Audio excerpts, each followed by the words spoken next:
market crash looks complicated, loud, and terrifying, like something only experts can understand, something distant, unpredictable, and out of your control. Prices fall fast, numbers turn red, charts drop sharply in ways that feel unnatural, and suddenly everyone around you starts to panic at the exact same time. It feels like everything is breaking, like the system is failing, like this time is different, and like you should run too before it gets even worse. But step back for 1 second, pause the noise, create a little distance, and look at the exact same situation from a different angle. Because this exact same minus 30%, the same number that creates fear and urgency, actually exists somewhere else in everyday life. At the mall, it's called a sale, and people don't panic when they see it. They slow down, look closer, and start thinking about what they can get.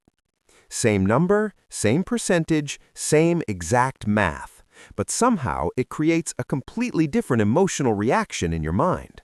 In one world, people panic, overreact, and run away as fast as they can, trying to avoid more pain.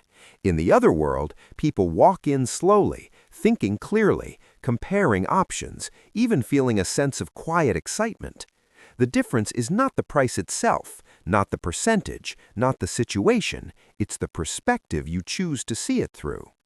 When good things go on sale, things you already believed had value, you don't run away from them, you lean in carefully and intentionally. A market crash is just a store-wide discount applied suddenly across many things, including things that were more expensive just yesterday.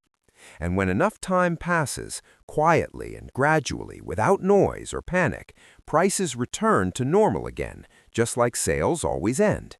Those who stayed calm, ignored the noise, and acted with patience and discipline walk out holding more value than what they paid, without needing perfect timing. So the next time the market crashes, don't just follow the crowd automatically. Pause, observe, think clearly, and remember, it's not a disaster. It's a sale.